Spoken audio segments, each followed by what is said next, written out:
오늘의 성경 말씀은 창세기 22장 16절에서 18절까지의 말씀입니다. 오늘의 성경 말씀을 우리 한 목소리로 크게 읽도록 하겠습니다. 16절. 가라사대 여호와께서 이르시기를 내가 나를 가리켜 맹세하노니 네가 이같이 행하여 네 아들 네 독자를 아끼지 아니하였은즉. 17절. 내가 네게 큰 복을 주고 네 씨로 크게 성하여 하늘의 별과 같고 바닷가의 모래와 같게 하리니 네 씨가 그 대적의 문을 얻으리라. 18절. 또 네 씨로 말미암아 천하 만민이 복을 얻으리니 이는 네가 나의 말을 준행하였음이니라 하셨다 하니라. 아멘. 오늘은 이 창세기 22장 16절에서 18절까지의 말씀을 가지고 하나님께 축복받은 삶이라는 제목으로 하나님의 은혜를 함께 나누도록 하겠습니다. 사실 오늘의 본문 말씀을 보면 하나님께서 아브라함을 축복하시는 그러한 장면을 볼 수가 있습니다. 그런데 하나님께서 아브라함을 축복하시는 데는 첫 번째는 아브라함의 굳센 믿음을 주님께서 아주 귀하게 여기고 계시고 있습니다. 첫절에 보면은 내가 나를 가리켜 맹세하느냐. 하나님께서는 다른 사람을 걸어서 또는 다른 존재를 걸어서 맹세하실 수가 없죠. 왜냐하면 당신이 가장 높은 존재이기 때문에 가장 높은 존재는 자기밖에는 자기가 가리켜 맹세할 수가 없습니다. 자기가 자기를 어기는 것은 이제 하나님답지 못한 것이겠죠. 네가 이같이 행하였죠. 앞에 보면은 여기서 이같이 행했다는 것은 하나님께서 이제 이삭을 너무 끔찍히 아끼시는 아브라함에게 시험을 하기 위해서 아브라함이 정말로 내 말을 따르고 나에 대해서 정말 주님으로서 이 세상의 모든 것보다 더 귀하게 여기는가를 확인하시기 위해서, 물론 그거는 이제 하나님께서 복을 주시려고 생각하신 것입니다. 그래서 네 아들, 100세에 난 아들, 사람이 100세의 아들을 낳는 것도 희귀하지만 100세에 난 아들이 얼마나 이뻤겠어요. 그런데 그 아들을 나에게 희생물로, 번제물로 바쳐라 그랬습니다. 그래서 아브라함은 그 아들을 데리고 종들과 함께 이제 모리산으로 올라가서 그 이삭을 잡기 위해서 이제 나무에다 묶고, 그리고 밑에 장작 더미를 갖다 놓고, 그리고 칼을 들어서 이제 아들을 죽여서 이제 불을 지르고 아들을 죽여서 그렇게 하나님께 희생물로 바치려고 했어요. 그때 이제 하늘에서 이제 하나님께서 아브라함에게 이렇게 얘기하신 것입니다. 내가 나를 가리켜 맹세하노니 네가 이같이 행하여 네 아들 네 독자를 아끼지 아니하였은즉. 이렇게. 그러니까 첫째는 아브라함의 굳센 믿음. 아브라함은 아들보다 더 하나님을 소중하게 여긴다는 사실을 확인하신 것입니다. 사실 100세에 난 이 이삭은 아브라함 가족이 어찌 보면 중심이었습니다. 물론 13살인가 14살 더 많은 이스마엘이라는 서장자가 그 애굽 여인, 애굽 여종이었던 그 하갈의 몸에서 태어났던 것은 사실입니다. 그러나 하나님께서는 이스마엘을 통해서 축복을 주신 것이 아니라 이삭을 통해서만 축복을 하시겠다고 말씀을 하셨기 때문에 이삭이 이제 축복의 통로가 된 것이죠. 그러니까 이삭이라는 존재는 어찌 보면 너무너무나도 귀한 존재였어요. 그는 가정의 모든 핵심이었습니다. 모든 것이 다 그를 통해서 이루어졌겠죠. 그런데도 불구하고 하나님께서는 과연 아브라함이 그 100세에 얻은 그 귀한 외아들을 나를 위해서 희생제물로 바칠 것인가를 테스트하시고, 그 테스트가 통과되자 주님께서는 그를 축복하시는 것을 볼 수가 있습니다. 자, 이제 17절 보세요. 17절에 보면은 내가 네게 큰 복을 주고 네 씨로 크게 성하여 하늘의 별과 같고 바닷가의 모래와 같게 하리니 네 씨가 그 대적의 문을 얻으리라 그랬습니다. 자, 복은 높은 사람이 낮은 사람에게 주는 것이죠. 하나님이 인간에게 주는 것이 복입니다. 그런데 하나님이 아브라함에게 네게 큰 복을 주겠다. 첫째. 자, 그 다음에는 네 씨로, 네 씨는 이제 그 아들이죠. 네 씨로 크게 성하여. 그러니까 이제 아브라함의 아들인 이삭을 통해서 그 이삭의 씨, 또 이삭의 씨의 씨, 이런 식으로 그 후손들을 크게 번성하게 하고 하늘의 별과 같고 바닷가의 모래와 같게 하리. 이거 대단히 문학적인 표현입니다만 사실 하늘의 별은 헤아릴 수도 없습니다. 바닷가의 모래도 헤아릴 수 없습니다. 지금 이삭을 통해서 이제 야곱이 낳고 12지파가 형성됐고 그리고 이스라엘 민족이 형성되었고 그리고 나서는 이제 예수님이 오셔서 예수님을 따르는 이 땅의 이방인들까지 모든 사람들이 정말 하늘의 별과 같고 바닷가의 모래와 같이 많아졌습니다. 그래서 네 씨가 그 대적의 문을 여기서 네 씨는 예수 그리스도를 상징합니다. 주님께서 오셔서 그 대적 사탄의 문을 얻으리라고 이야기하셨습니다. 자, 그 다음에 이제 18절 보니까 또 네 씨로 말미암아 천하 만민이 복을 얻으리니. 그 아브라함과 이삭과 야곱의 자손 예수 그리스도의 세계라 그러면서 예수 그리스도를 통해서 천하 만민이 구원받는 놀라운 축복을 얻게 된 것입니다. 그런데 그 이유는 뭐냐? 그 이유는 바로 네가 즉 아브라함이 나의 말을 준행하였습니다. 나의 말을 따랐습니다. 그러니까 아브라함이 축복을 받은 이유가 나온 것이죠. 첫째는 뭐예요? 하나님에 대한 굳센 믿음입니다. 그죠? 하나님을 굳세게 믿기 때문에 축복을 받는 것입니다. 믿지 않는 사람이 축복을 받는 것은 없어요. 두 번째로 뭐 때문에 축복을 받았어요? 말을 준행하였다. 준행하였다는 건 무슨 뜻이에요? 순종을 했다 이거예요. 그러니까 믿음과 순종으로 인해서 이제 아브라함은 축복을 받고 그의 후손들도 축복을 받았습니다. 하나님께서는 당신을 사랑하고 당신의 계명을 지키며 당신에게 순종하는 사람에게는 천대까지 그 축복을 주신다 그랬어요. 그렇습니다. 사실 생각해보면 우리는 유대인이 아닙니다. 우리는 유대인들과 필질적으로 아마 어느 정도 뭐 인류니까 뭔 조상은 같겠죠. 그렇지만은 우리 한민족하고 유대인하고는 어떤 근친이 있는지 모르겠어요. 그런데 우리 그리스도는 유대인도 아니면서 하나님께서 택하신 제사장의 족속과 똑같은 그러한 특권을 얻었어요.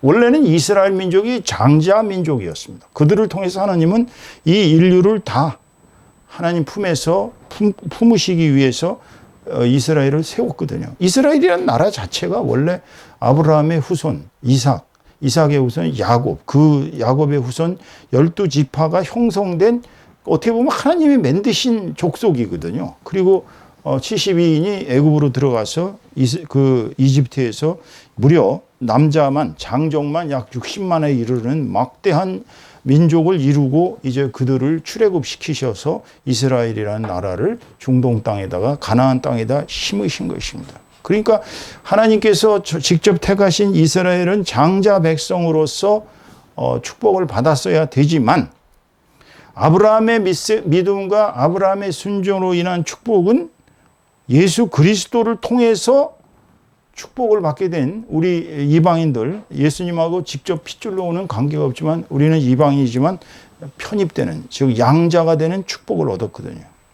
그러니까 우리는 아브라함의 그 믿음의 덕분에, 아브라함의 순종의 덕분에 우리까지도 원님 보고 나발 분다고 우리는 그냥 어찌 보면 아브라함 때문에 아브라함이 만약에 하나님의 말씀을 준행 안 하고 그 100세에 난 아들을 아까워서 얘를 어떻게 죽입니까? 하나님 아무리 하나님이시지만 지금 이건 너무한 거 아니에요? 하면서 거역하고 못 죽인다 그랬으면 아마 오늘날 예수 그리스도가 이 땅에 오셔서 우리를 구원하신 그 큰 축복을 우리가 못 누렸겠죠.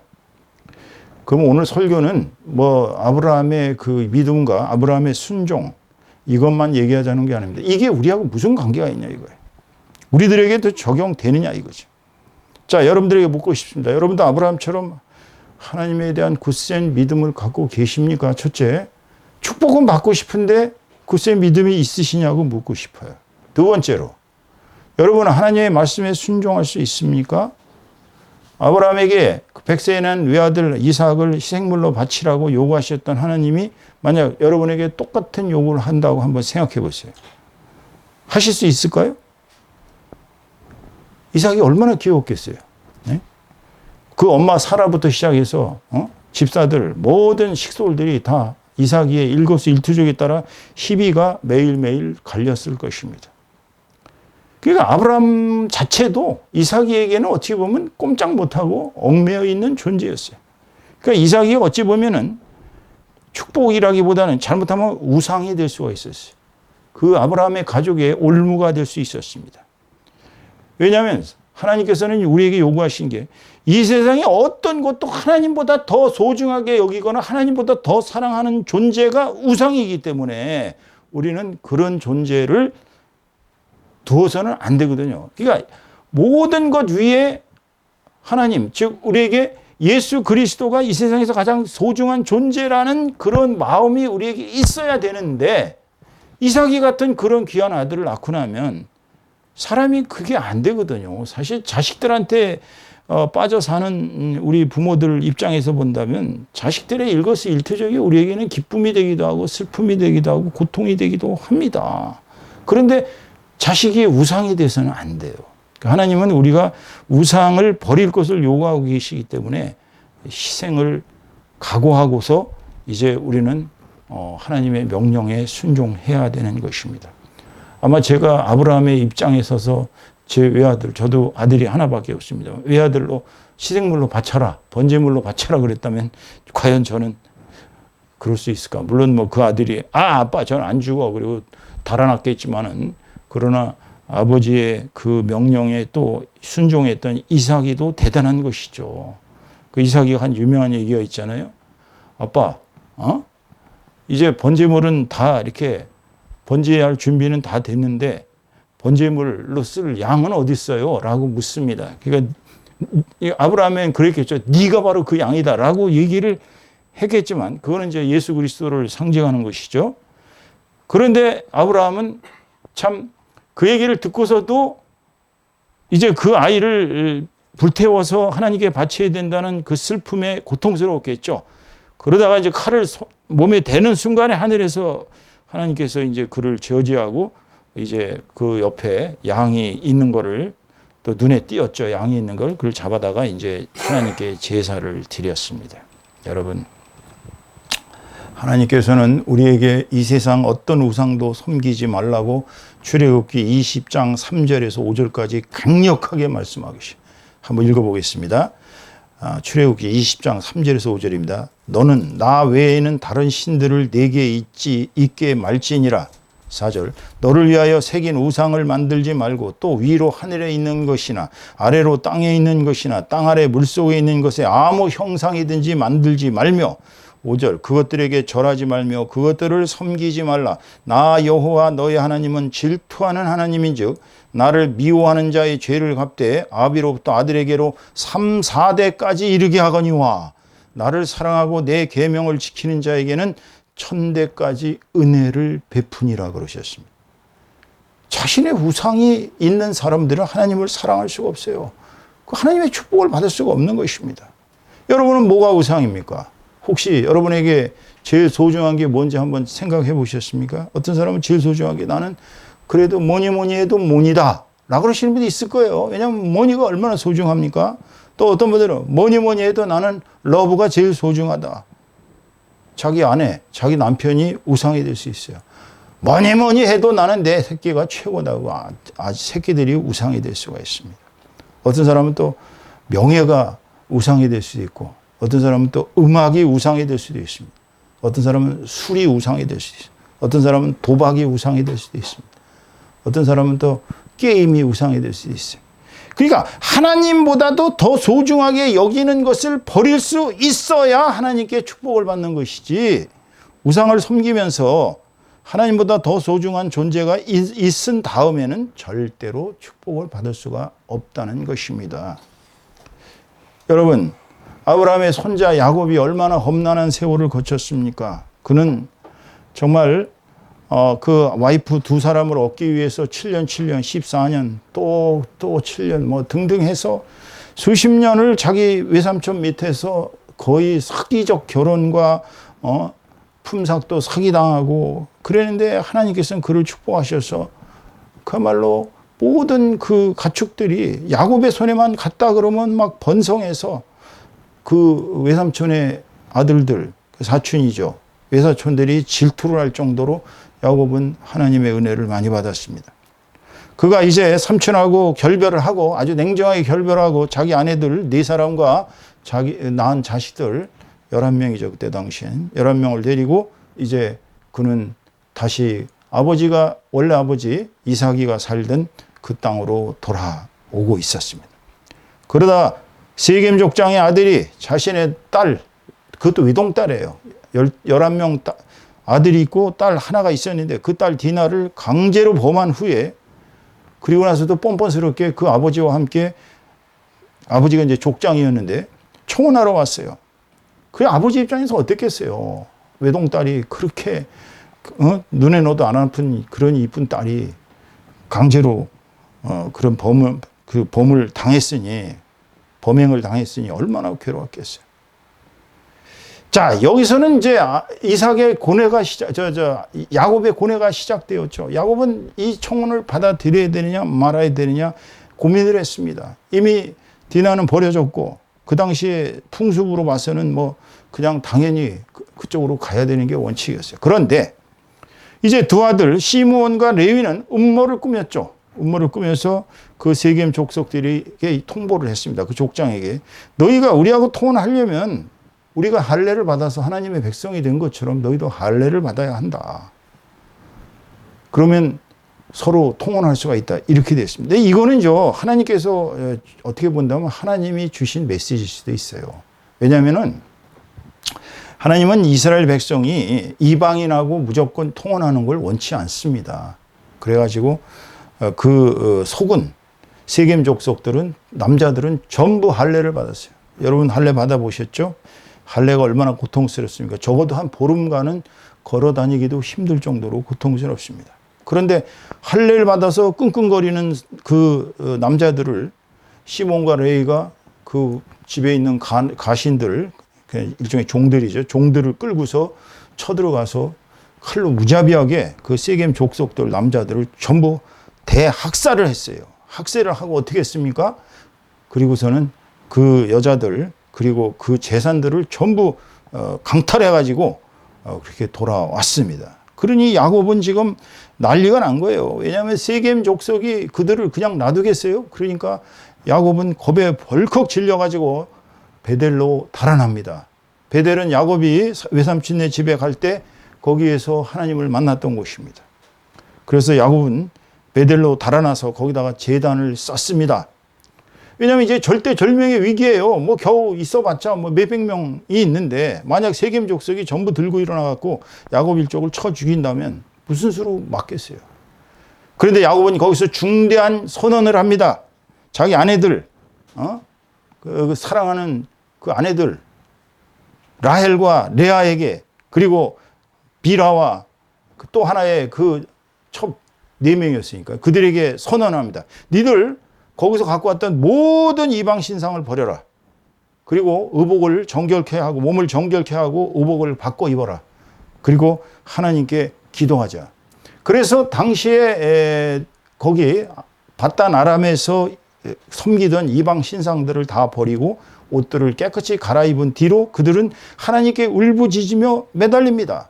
하나님 살려주세요. 겁납니다. 두렵습니다. 그러자 하나님이 야곱에게 나타나셔서 그를 축복합니다. 창세기 35장 9절로 15절까지 말씀을 잠시 살펴봅니다. 9절 야곱이 밧단 아람에서 돌아오매 하나님이 다시 야곱에게 나타나사 그에게 복을 주시고 복을 주셨습니다. 그에게 이르시되 내 이름이 야곱이다마는 내 이름을 다시는 야곱이라 부르지 않겠고 이스라엘이 내 이름이 되리라 하시고 그가 그의 이름을 이스라엘이라 부르시고 11절 그에게 이르시되 나는 전능한 하나님이니라 생육하며 번성하라 국민과 많은 국민이 내게서 나고 왕들이 내 허리에서 나오리라. 12절 내가 아브라함과 이삭에게 준 땅을 네게 주고 내가 네 후손에게도 그 땅을 주리라 하시고 하나님이 그와 말씀하시던 곳에서 그를 떠나 올라가시는지라. 야곱이 하나님의 자기와 말씀하시던 곳에 기둥 곧 돌기둥을 세우고 그 위에 전제물을 붓고 또 그 위에 기름을 붓고 15절 하나님이 자기와 말씀하시던 곳의 이름을 베델이라 불렀더라.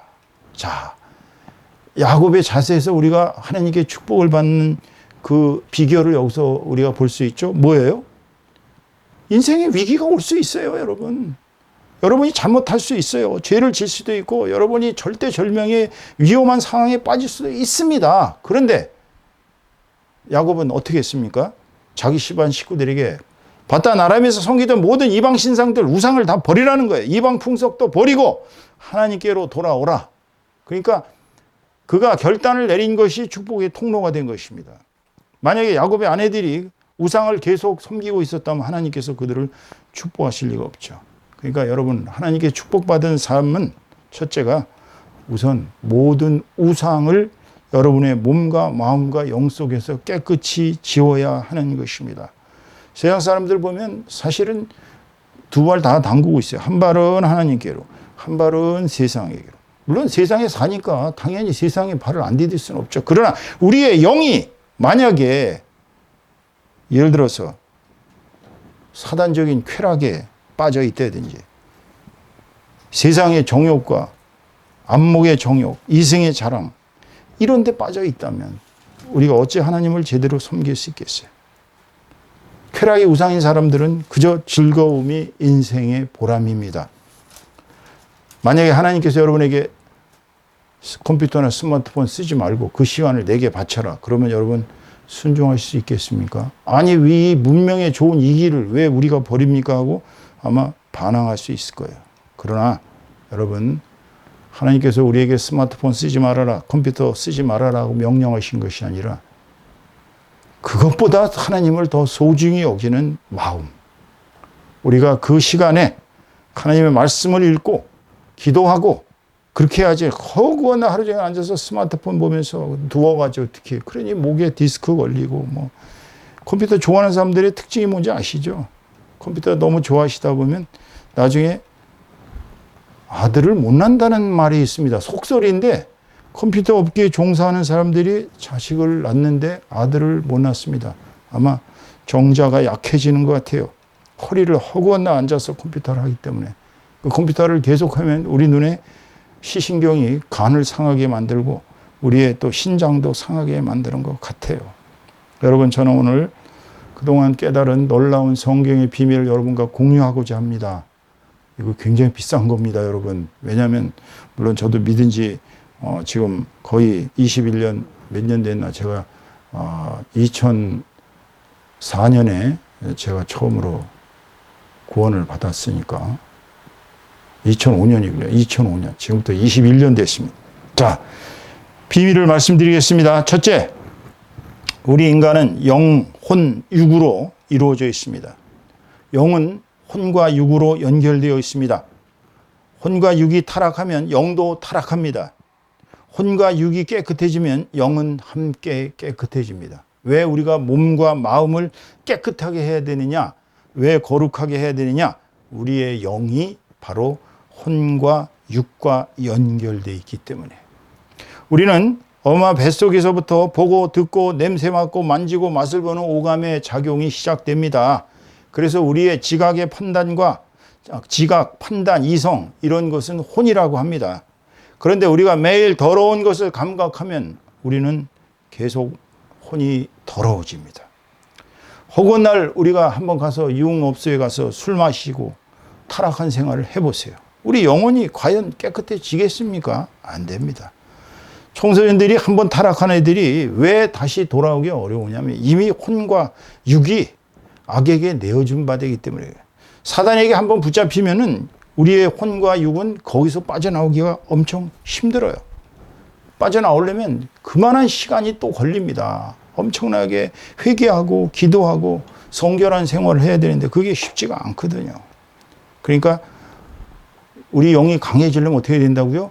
혼과 육이 항상 성결한 생활을 해야 된다는 것입니다. 그래야 우리의 영혼이 강해집니다. 자, 두 번째로 제가 깨달은 성경의 비밀은 하나님이 창조한 이 세상은요, 너무나 신비롭고 아름다워요. 그리고 우리에게 하나님의 뜻대로 살아가면 무한한 건강, 기쁨, 절대적인 행복을 가져다 줍니다.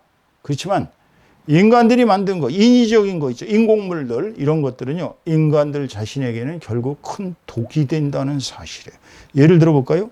자연을 예를 들어봅시다. 우리가 하나님이 만드신 원시인과 같은 숲속에서 하루 종일 걸어오면 피곤합니까? 안 피곤합니까? 안 피곤해요. 몸이 되레 평안합니다. 그런데 여러분 도시의 빽빽한 빌딩 숲에서 아스팔트 길을 걸어보세요. 아마 1시간도 못 가서 괴로울 거예요. 두 번째로 음식을 예를 들어 보겠습니다. 우리가 하나님께서 주신 자연식을 먹으면 우리는 건강하게 살 수 있어요. 그런데 소위 인스턴트 식품들, 인공식품들을 한번 잡숴 보세요. 엄청 비만해지죠. 놀라운 사실입니다.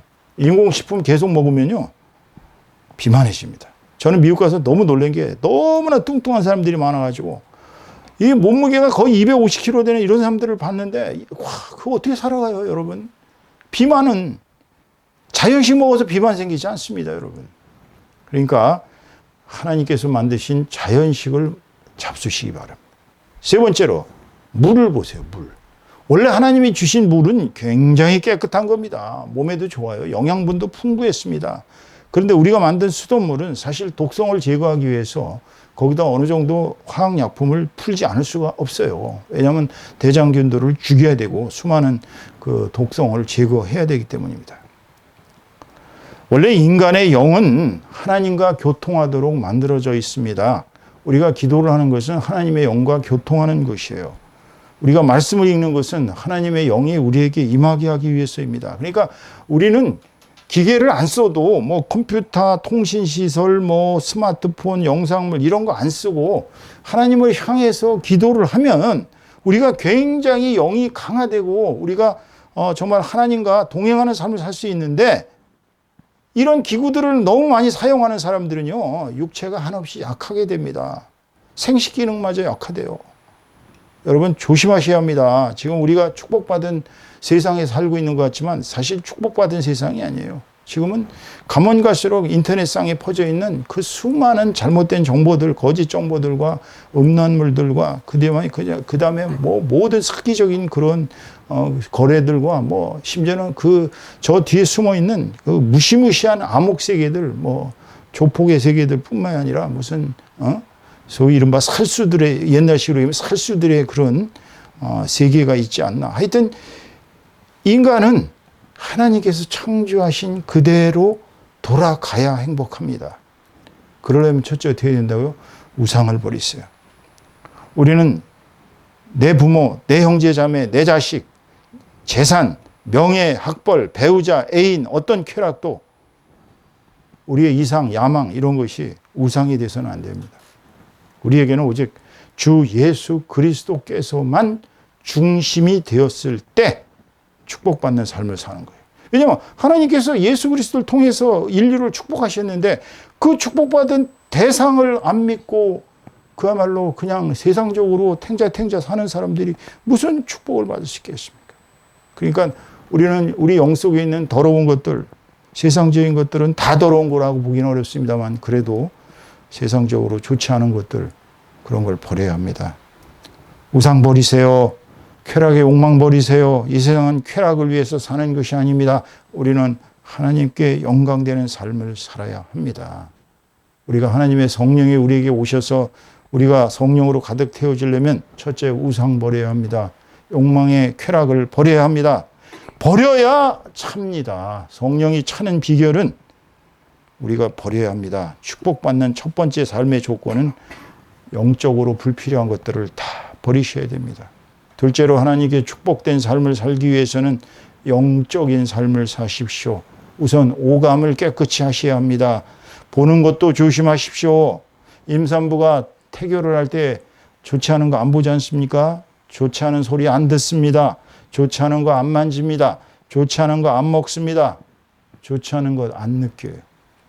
우리가 아름다운 이 자연을 정말 물론 지금 자연이 많이 타락되어 있지만 하나님의 창조의 위대한 권능을 느껴야 합니다. 우리는 때로는 숲속에 들어가서 자연 속에 들어가서 하나님의 섭리를 깨닫고 하나님께서 창조하신 그 아름다운 것들을 감사하면서 우리의 인공적인 것들 그냥 편리한 도구로만 잠깐 쓰셔야지 가공 음식 잡수시지 마시고 편한 일상기구들에 너무 빠져 계시지 말고 특히 영상물들 유튜브에 나오는 컴퓨터, 스마트폰 꼭 필요할 때만 쓰세요. 쓰지 말라는 거 아닙니다. 그런 것들을 너무 많이 사용해서 여러분이 영이 타락하고 있고 여러분의 허리에 있는 여러분의 후손들이 저주받는 그러한 상황에 이르지 마시기 바랍니다. 셋째, 여러분 하나님께 축복을 받기 위한 삶은 어떤 삶이에요? 땀 흘리면서 사는 사람입니다.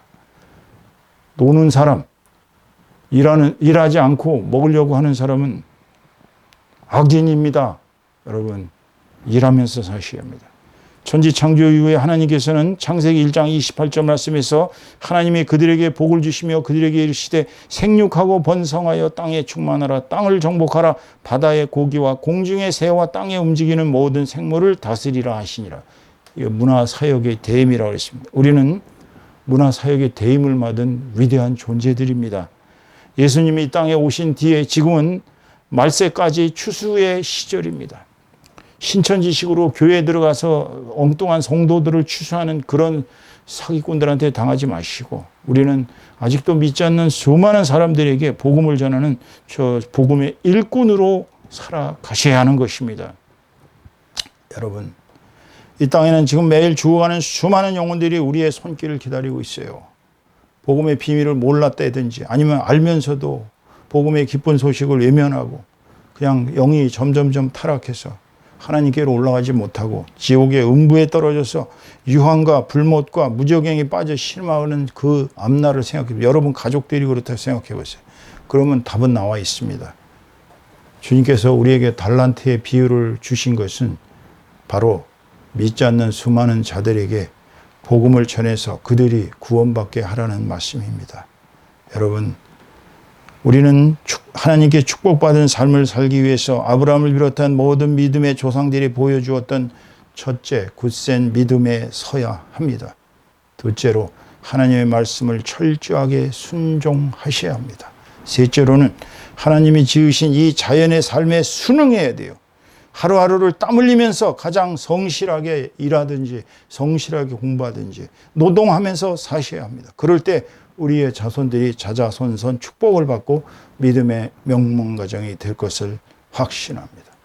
저와 여러분, 오늘 주신 하나님께 축복받은 삶, 첫째는 뭐라고요? 첫째는 굳센 믿음을 가져야 합니다. 둘째로는 하나님의 말씀에 순종해야 합니다. 셋째로는 어떡하라고요? 열심히 일하면서 사셔야 합니다.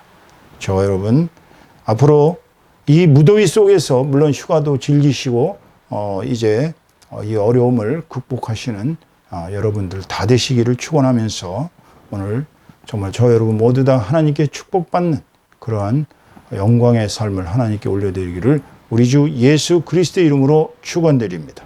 축원드립니다. 기도하시겠습니다. 하나님 감사와 찬송을 올립니다. 대저 인간들이 세상에 살면서 정말 하나님께 축복은 받고 싶은데 어떻게 축복받는지를 모르고 살아오는지도 모르겠습니다. 오늘 믿음의 조상 아브라함이 보여준 그 굳센 믿음, 또 그 순종의 믿음을 통해서 또 그 자손들 대대로 축복받고 또 예수 그리스도께서 이 땅에 오셔서 우리들을 죄와 사망으로부터 건져주시고 우리들을 영생의 길로 인도해 주신 것을 감사를 드립니다.